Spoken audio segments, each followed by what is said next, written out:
Assalamualaikum warahmatullahi wabarakatuh. Sahabat Islami, semoga rahmat Allah selalu menyertai kalian. Pada kesempatan kali ini kita akan bertemu langsung dengan salah satu kisah Imam Abi Hanifah, yakni Imam Abi Hanifah dan mimpinya yang menakjubkan. Imam Abu Hanifah pernah mengalami sebuah mimpi yang sangat menggetarkan hati. Dalam mimpinya, ia melihat seekor babi hutan sedang menggerogoti sebuah pohon. Pohon besar itu hampir-hampir tumbang dan roboh ke tanah. Namun tiba-tiba muncullah sebatang ranting kecil dari pohon itu dan memukul babi tersebut. Seketika babi itu berubah menjadi seorang hamba saleh yang duduk khusyuk beribadah kepada Allah Subhanahu wa taala di bawah pohon itu. Ketika terbangun dari tidurnya, Imam Abu Hanifah segera bergegas menemui gurunya, Imam Muhammad bin Sulaiman, untuk menanyakan tafsir dari mimpi tersebut, di mana saat itu usia Imam Abi Hanifah masih sangat muda, belum genap 12 tahun. Namun setibanya di rumah sang guru, ia mendapati wajah gurunya diliputi kesedihan dan kegelisahan. Maka ia pun melupakan urusan mimpinya dan bertanya dengan penuh hormat, "Wahai guruku, apa yang terjadi? Aku melihat engkau sangat gelisah." Imam Muhammad menjawab, "Wahai Abu Hanifah, Khalifah telah memanggilku untuk berdebat dengan sekelompok kaum ateis yang mengingkari keberadaan Allah. Mereka menganggap alam ini ada tanpa pencipta. Demi Allah, ini perkara yang sangat berat." Mendengar itu, Abu Hanifah berkata dengan penuh keyakinan, "Wahai guruku, izinkan aku menggantikanmu. Jika aku berhasil membantah mereka, maka itu adalah kemenangan bagi kebenaran. Dan jika aku kalah, aku hanyalah murid kecil." Sang guru pun mengizinkan dengan doa dan restu, "Pergilah dengan keberkahan Allah, wahai Abu Hanifah."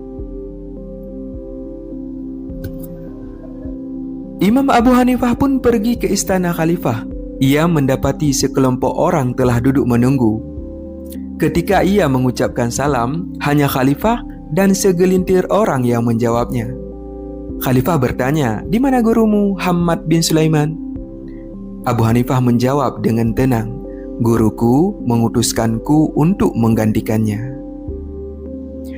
Salah seorang tokoh ateis mencibir, "Mengapa gurumu tidak datang sendiri?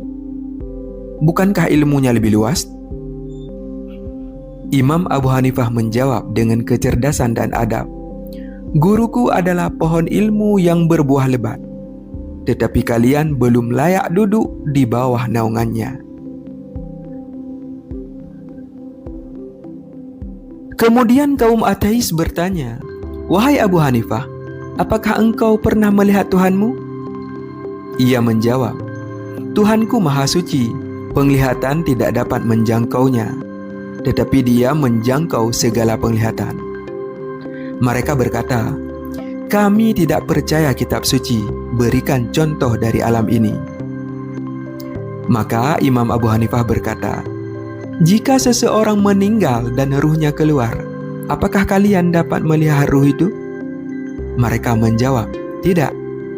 Ia pun berkata, "Jika makhluk ciptaannya saja tak dapat kalian lihat, bagaimana kalian ingin melihat Sang Pencipta?" Mereka pun terdiam. Kemudian mereka bertanya lagi, "Di mana arah Tuhanmu?" Imam Abu Hanifah menjawab dengan perumpamaan, "Jika kalian menyalakan lampu di ruangan gelap, ke arah mana cahaya itu menyebar?" Mereka menjawab, "Ke segala arah." Maka ia berkata, "Demikianlah Tuhanku, Dia tidak terikat dengan arah dan ruang."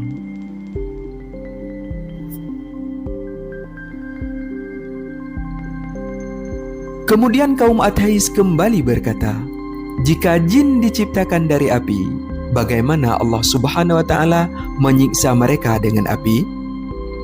Imam Abu Hanifah lalu mengambil segumpal tanah dan memukulkannya ke kepala salah seorang dari mereka.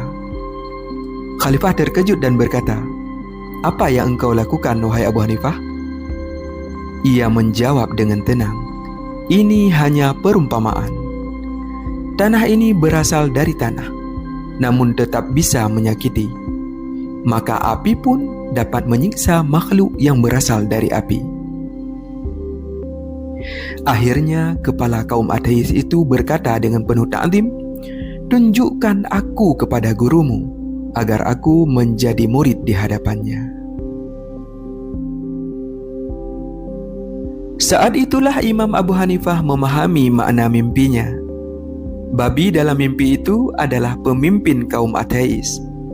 Pohon adalah pohon ilmu, yakni gurunya Imam Muhammad bin Sulaiman.